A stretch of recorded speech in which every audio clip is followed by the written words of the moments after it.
everyone, I'm Jillian Casey Guntang from BSTM 2B and I'm here to interview about Jose Rizal kung mahalaga pa ba pag-aralan ang kanyang buhay o gawain sa panahon ngayon. So, ang una kong i-interviewin ay, ma'am, pakilala ka po. Hi, my name is Shaira May E. Halandoon. And ang question po is, mahalaga po bang pag-aralan ang buhay o gawain ni Jose Rizal sa panahon ngayon? For me, oo. Mahalaga pa rin pag-aralan ang buhay at gawain ni Jose Rizal sa panahon ngayon. Kasi siya yung naging simbolo ng nasyonalismo at pagbabago. Yung mga idea tungkol sa edukasyon, karapatan at pagkakapantay-pantay ay mayroon pa rin kaugnayan sa mga isyu ng lipunan o bansa. Ang pag-unawa sa kanyang mga contribution ay makakatulong sa pagpapalalim at pagpapalawak ng ating pagkakaunawa sa kasaysayan at sa mga hamon ng hinaharap ng bansa. Maraming salamat po sa inyong kasagutan at sa inyong oras po. Thank you po, Miss Shai. Magandang araw sa inyong lahat. Ako po si Jillian Casey Guntang at andito po ako para interview ng pangalawang tao na tatanungin natin about sa buhay ni Jose Rizal. Kung mahalaga pa ba pag-aralan ang buhay o gawain niya sa panahon ngayon. So, andito na po ang ating interviewin. Ma'am, pakilala ka po. Ako po si Clea Shiv M. Cruz. At ito po ang katanungan. Mahalaga pa po ba pag-aralan ang buhay o gawain ni Jose Rizal sa panahon ngayon? Opo, mahalaga pa rin pag-aralan ang buhay at gawain ni Rizal dahil nagbibigay ito ng inspirasyon sa pagmamahal sa bayan at pakikipagsapalaran sa kalayaan. Yun lang, thank you. Maraming salamat po sa inyong kasagutan. Thank you po. Good day everyone. So, I'm Jillian Casey Guntang from BSTM 2B.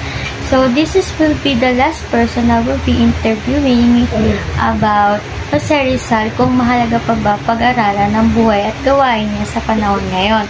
So, this person is, hindi po siya magpapakita sa camera for her privacy po. So, ma'am, pakilala ka po.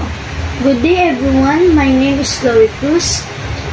So, the question po, ma'am, is, Ma'am Chloe, is, mahalaga po bang pag-aralan ng buhay o gawain ni Jose Rizal sa panahon ngayon?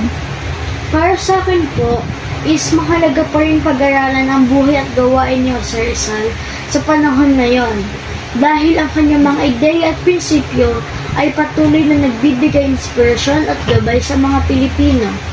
Dahil rin sa kanyang mga aral tungkol sa pagmamahal sa bayan, kritikal na pag-iisip at edukasyon ay may kaugnayan pa rin sa mga isyu ng kasalukuyang panahon.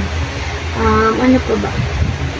Sa palagay ko, makakatulong rin ito sa paghubog ng mga kabataan at mamamayan na maging responsable at makabayan. Ito po ang aking sagot.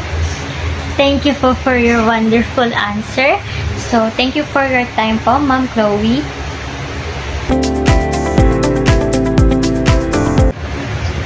Good day everyone, I'm Jillian Casey Guntang from BSTM 2B. So this is my reflection about this is, base sa aking mga na-interview, ay talaga namang mahalaga pa rin pag-aralan ng buhay ni Jose Rizal sa panahon ngayon.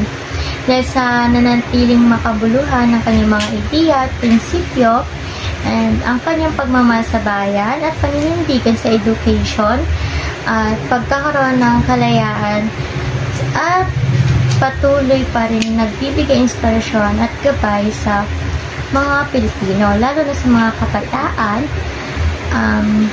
sa pag-unawa sa kanyang mga aral, mas nahuhubog o na-enhance tayo bilang responsableng mamamayan na handang harapin ng mga hamon or pagsubok sa lipunan at magkaroon ng pagbabago para sa ikakabuti ng bansa. Ayun lamang po and maraming salamat.